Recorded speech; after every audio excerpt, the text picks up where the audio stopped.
Continuamos en la 48 edición.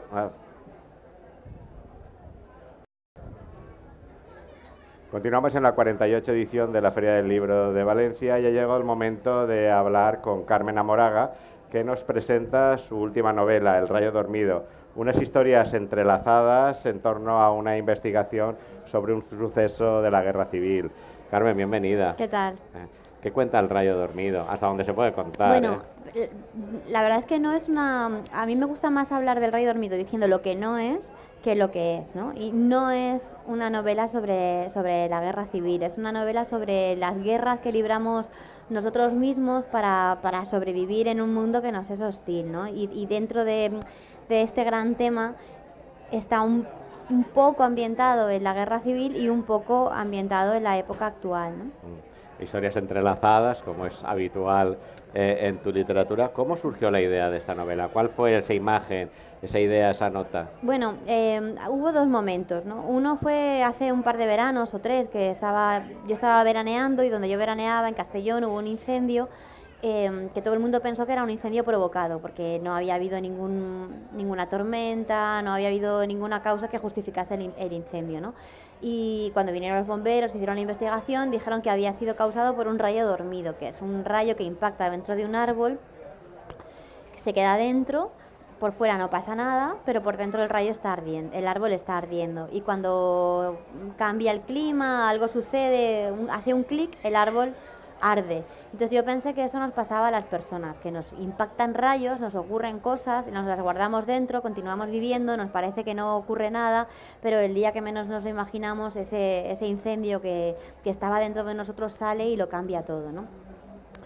Esa fue... Una imagen estupenda, una metáfora. Ya tengo la metáfora, ya tengo para escribir un libro. Vaya, y varios. Y ahí pues sí, ¿no? Entonces, bueno, y a partir de ahí, pues luego hubo otras imágenes, ¿no? Pues por ejemplo, la imagen del momento de crisis que entonces era actual, ¿no? Hace un par de años, y que ahora sigue siendo actual, por desgracia, ¿no? Donde la gente pues tiene que reinventarse, tiene que buscarse la vida para salir adelante en general, y en el mundo del periodismo en particular, que es yo creo que es el periodismo es el sector que más despidos está viviendo en este momento en este país, ¿no? Y la gente no se da cuenta de que despidan a muchos periodistas es triste para muchos periodistas, pero es triste para la sociedad, porque una sociedad peor informada y es lo mismo que una sociedad, claro, es una sociedad desinformada totalmente. Entonces está Natalia, la periodista, que está en paro, que se intenta reinventar a sí misma y decide hacer lo que siempre ha querido ser, que es escribir un libro. Y entonces el libro que ella escribe es la tercera imagen que me vino a mí, ¿no? Que es, ella escribe un libro que no es una novela. Dentro de la novela no hay otra novela, sino otro libro, un libro que es una especie de ensayo, donde ella investiga un suceso que ocurrió durante la Guerra Civil en un pueblo cualquiera, que en este caso es un pueblo de Valencia, donde asesinaron a un cura. Y entonces es un cura que era un cura bueno, que no era un cura, pues como te puedes imaginar que era, ¿no? Que era un hombre justo, que era cura, y lo asesinan. Entonces es un poco la investigación que ella va escribiendo, y mientras ella hace esa investigación va creciendo ella misma como persona. ¿Cómo fue el proceso de escritura? Y en este caso, esa parte histórica que nos remontamos a la Guerra Civil, ¿qué fuentes documentales manejaste? Pues muchos libros, la verdad es que muchos libros. Había, en un principio yo solamente iba a ceñirme a la Guerra Civil, ¿no? Pero redescubrí a un hombre mayor de mi pueblo, de Picaña, que lo conozco de siempre, que es amigo de mi padre, y él me habló de la 9, que yo no sabía nada de la 9, nunca había oído hablar de lo que era la 9. Entonces él me habló de la 9, que es la compañía, la primera compañía que entró en París cuando se liberó París durante la Segunda Guerra Mundial. Y entonces lo introduje también, ¿no? Entonces, bueno, sobre la 9, que estaba formada íntegramente por españoles, se ha borrado de la historia. Aquí en este país sabemos recientemente mucho de olvidados, pero la verdad es que tenemos mucha costumbre de olvidar cosas importantes.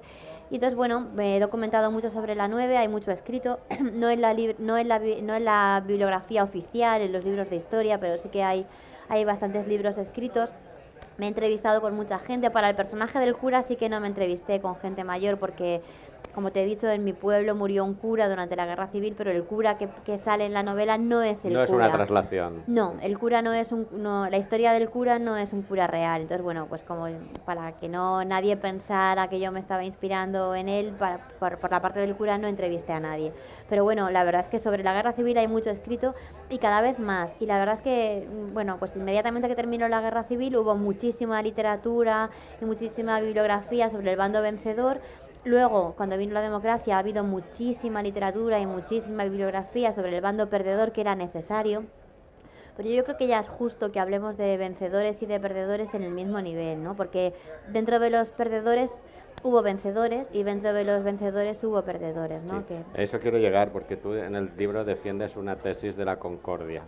no de la concordia, sino de la justicia. De la justicia. De la justicia, porque no, obviando las ideas generales en las que todos estamos de acuerdo, ¿no?